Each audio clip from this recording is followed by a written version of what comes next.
is nearby. Now, whether KCCA has failed to do its job, no, we have not failed to do our job. We have been enforcing on noise. We have been engaged in places of worship. And one thing we have noted is that when we engage them, people mistake us for telling them not to perform a certain function. All we are saying that if you want to pray, pray within the limits of actually the law, or make noise within the limits of the law which actually prescribed. If you want to go beyond the limits, there's also room for that, but the first thing we tell you that soundproof your church, such that if you're praying, somebody outside doesn't have to be disoriented by what you're actually doing. When it comes to the issue of noise pollution and urban development, these are two things that go hand in hand.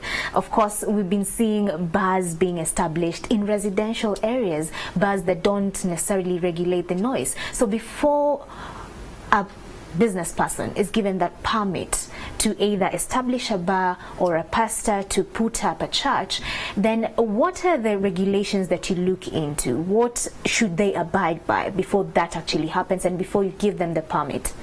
One is that we inspect the premises depending on the nature of business you want to do. Let us look at it, a bar or a place of entertainment.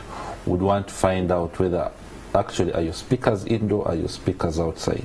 Do you have soundproofing? What time do you play? Because when you look at the regulations, there are limits from 6 a.m. to 10 p.m. and there are again limits from 10 p.m. to 6 a.m.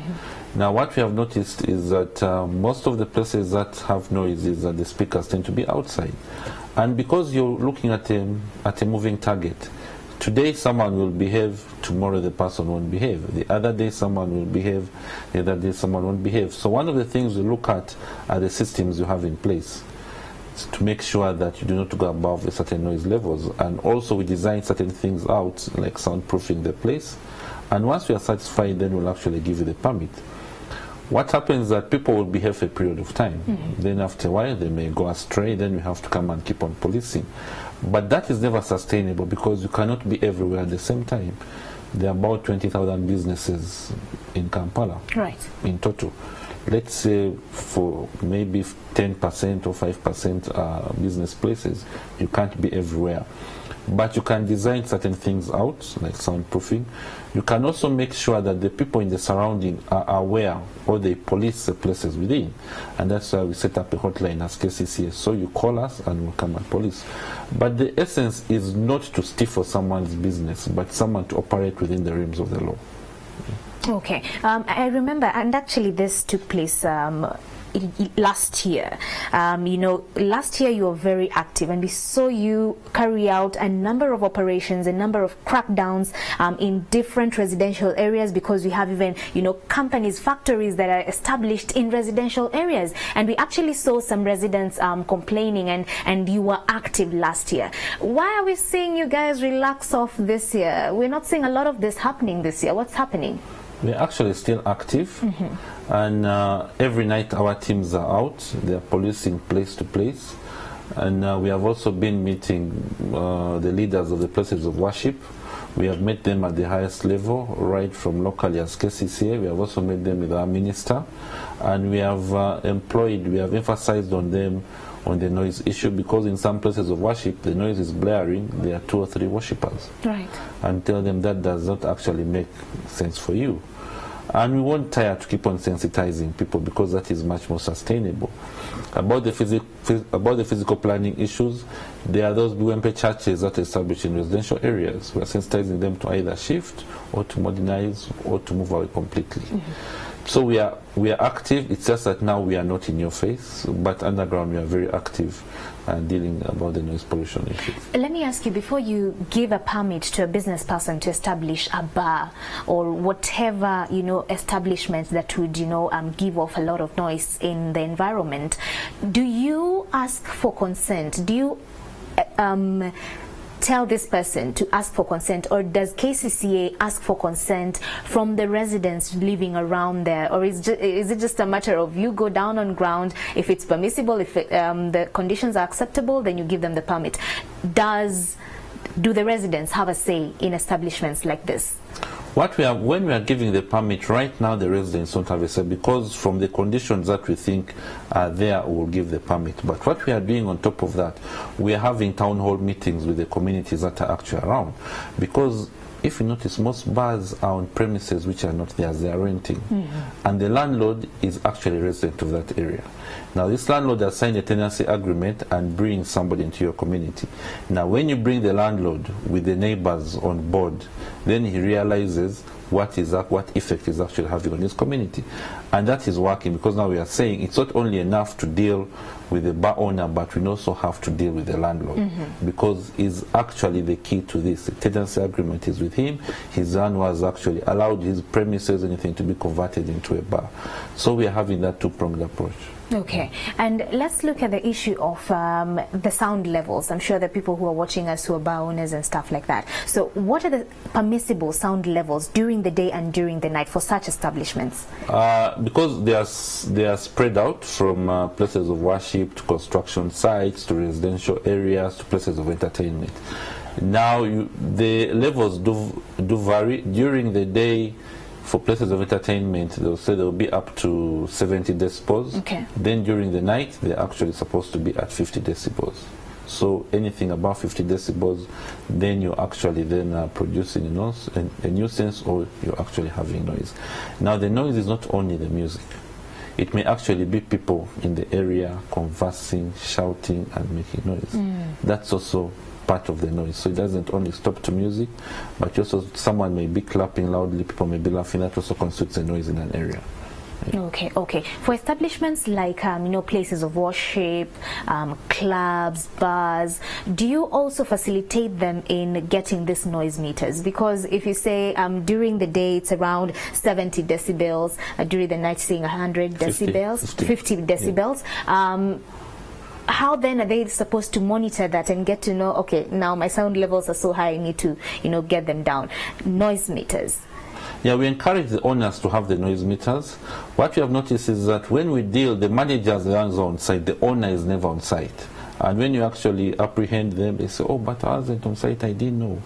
And what we do is that when we find that you're above the level, we'll give you a warning. Then we'll give you an improvement notice.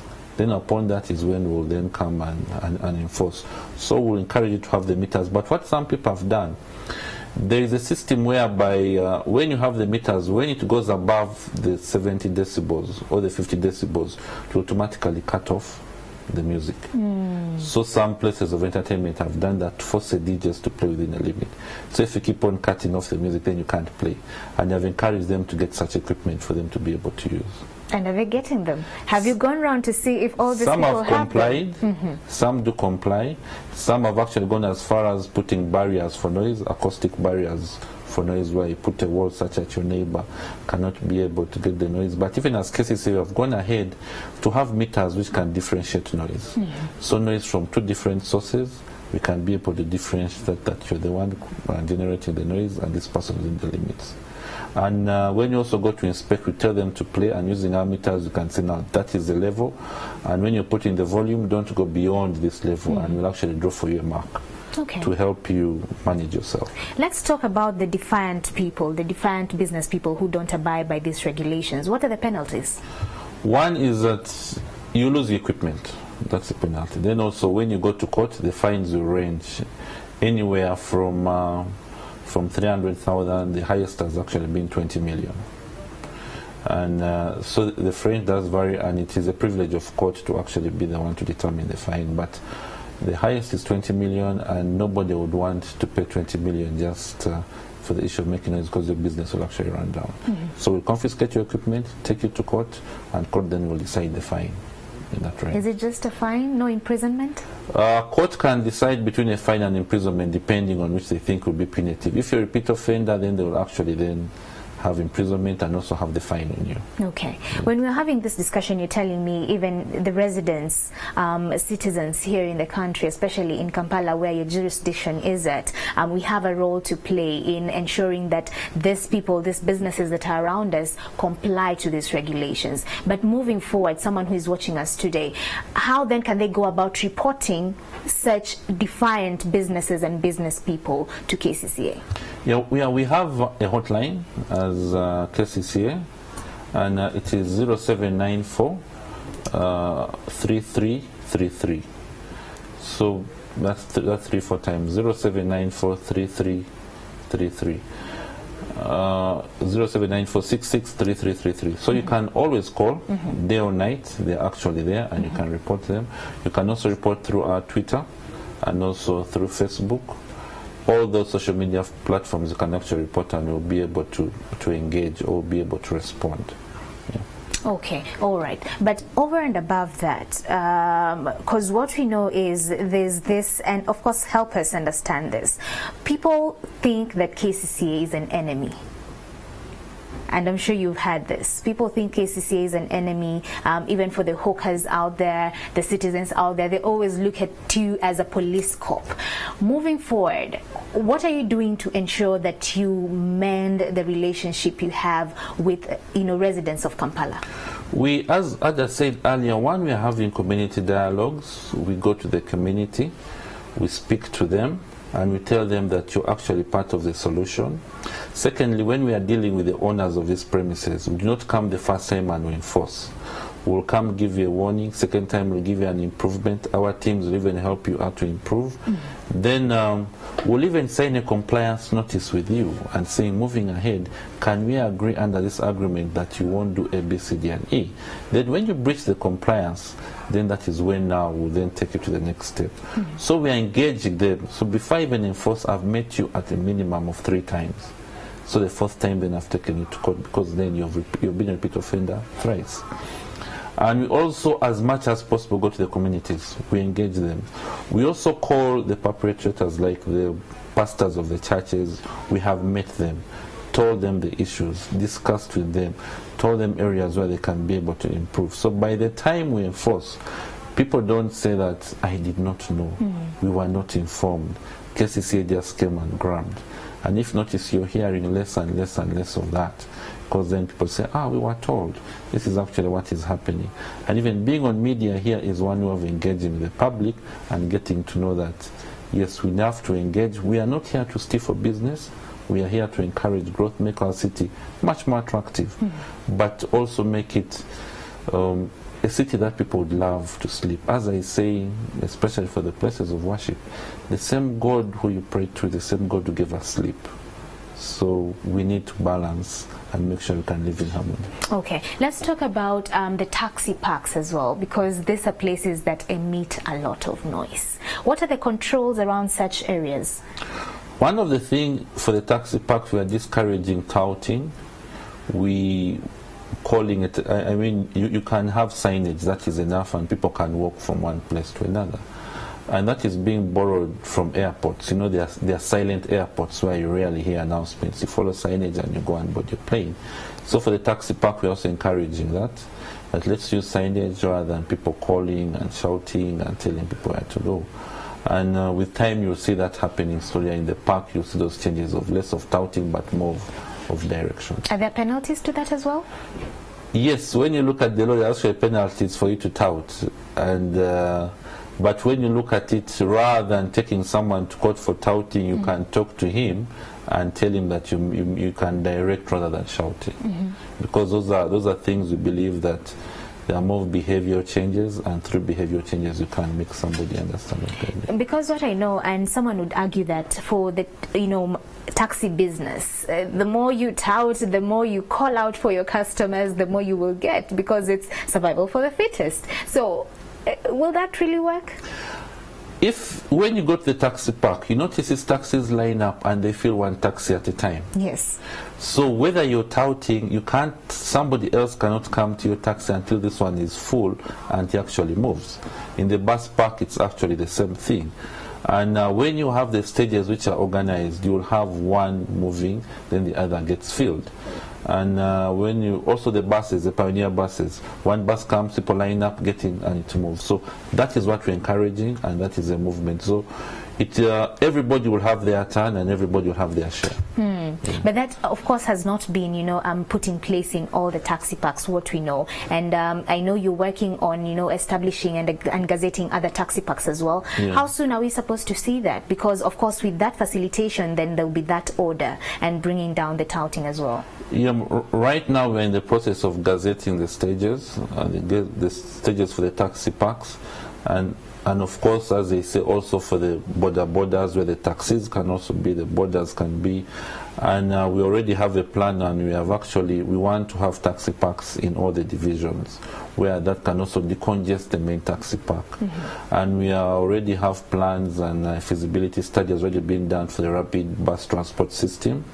So all this is in progress, and with time you'll see that coming on board. Okay, all right. I'm sure many businesses thrive on, you've seen these vans that go announcing with speakers and stuff like that. So what are the parameters, what are the requirements that someone has to abide by before they're given that permit to go on the streets, to go on the road with their announcements? One of the things we tell them that, do you really have to use this mode? The alternative modes you can actually use to advertise. And when we talk to them, we find out the alternative modes. If you notice, you're having less and less what they call street drives. They are much less and less and less, and we limit them to a particular time. This time is when you can have the street drive and this particular area, and beyond that we can't accept. But it's only absolutely in exceptional circumstances that we're allowing street drives. Now they're very less. If you remember a while ago, when we banned posters, everybody went up in arms. How are we going to advertise? How shall we have music shows? Do you see posters anymore in town? No. But the music shows are actually still there. And that has gone. So again, with these road drives, there are other avenues that you can use that don't have to close. But even if you give them the permit to still go ahead with the road drive, do you also give them regulations on the sound? Yes, we give them regulations and also give them the time. You'll never have a road drive during the night. You'll never have a road drive maybe in a highly residential area. And it will be strictly regulated. And for campaigns, political campaigns, during the LC1 period, I'm sure most of you could hardly catch your sleep because these campaigns were running through the night, especially after the results were announced. Them that won went all out. So in such scenarios, campaigning scenarios and campaigning seasons, what parameters do you put in place? If you remember the last campaigning season, people were watching us to see, especially the posters, what is KCCA going to do about the posters? And we spoke to the parties that were involved and told them, you know what, no posters, let's not have this in place. But campaigning season, what happens, the Electoral Commission usually has times for campaigns, gazetted areas, and what should actually be able to be done. So we have been talking to the Electoral Commission and we give them our regulations. Now it is them who help us to enforce because they're the ones in charge. And I think we have moved. If you notice, yes, people will be excited for a period of time, but now it doesn't go out through the night. And you don't find people going all over the place.